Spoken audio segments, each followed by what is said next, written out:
You are going to hear a talk about pandas. First, you have some time to look at questions 11 to 14.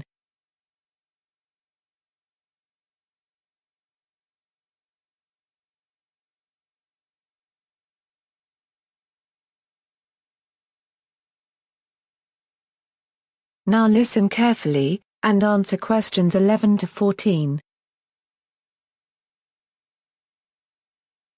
Okay, I'm here today to talk to you all about the panda.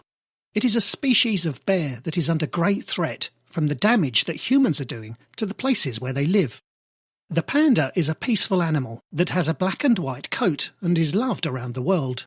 It is a distinctive symbol of China, and the panda has also been the logo of the WWF, that's the Worldwide Fund for Nature, since it was set up in 1961. It is a member of the bear family. They live mainly in bamboo forests high in the mountains of western China. A panda's daily menu consists almost entirely of the leaves, stems and shoots of various bamboo plants. Bamboo contains very little nutritional value, so pandas must eat 12 to 38 kilograms every day to meet their energy needs. Newborn pandas are about the size of a stick of butter, so that is really small. But they can grow up to 330 pounds as adults.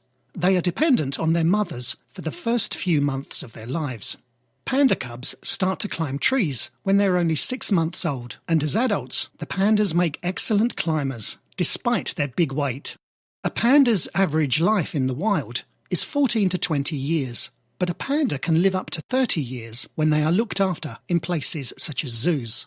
So why do we worry about pandas so much? Why are they important? Well, pandas play a very important part in the bamboo forests where they live by spreading seeds, which helps plants and trees to grow.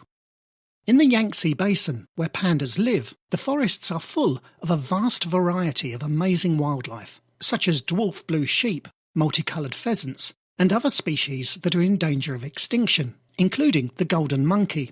Also, pandas bring huge economic benefits to local communities through ecotourism. Pandas have two main threats. The first is hunting, which is a constant concern. Poaching or killing the animals for their fur has declined due to strict laws and greater public awareness of the panda's protected status.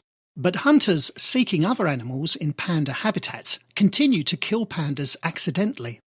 They are also threatened by habitat loss. In other words, by the loss of the home where they live. China's Yangtze Basin region is where the panda's main home is.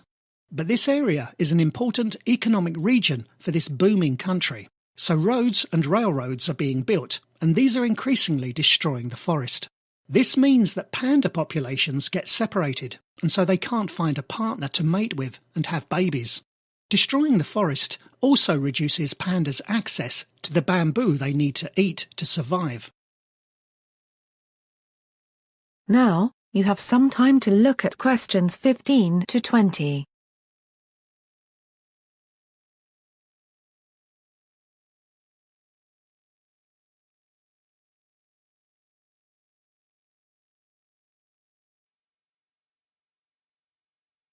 Now listen carefully and answer questions 15 to 20. So what is being done to protect the panda? The Chinese government has established more than 50 panda reserves.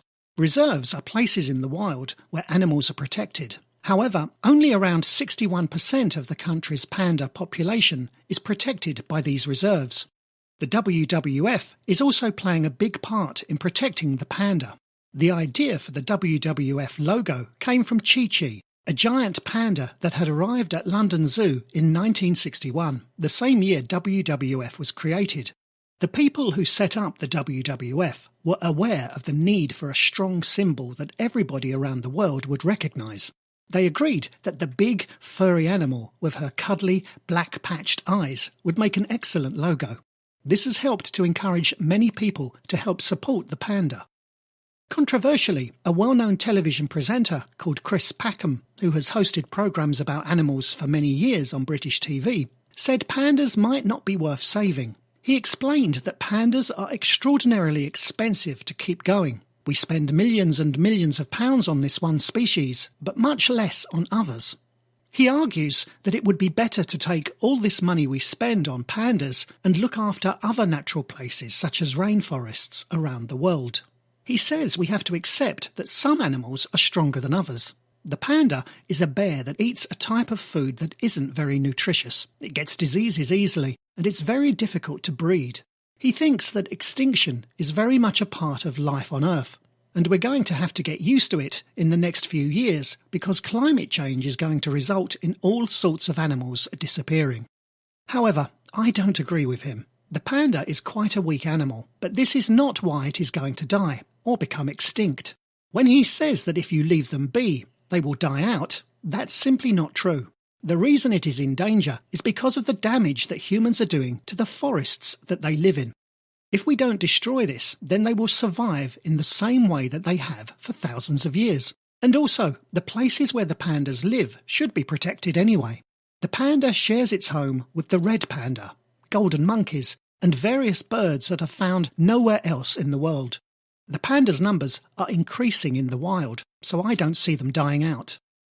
Okay, I hope you've enjoyed my short talk on pandas. Are there any questions? You now have 30 seconds to check your answers.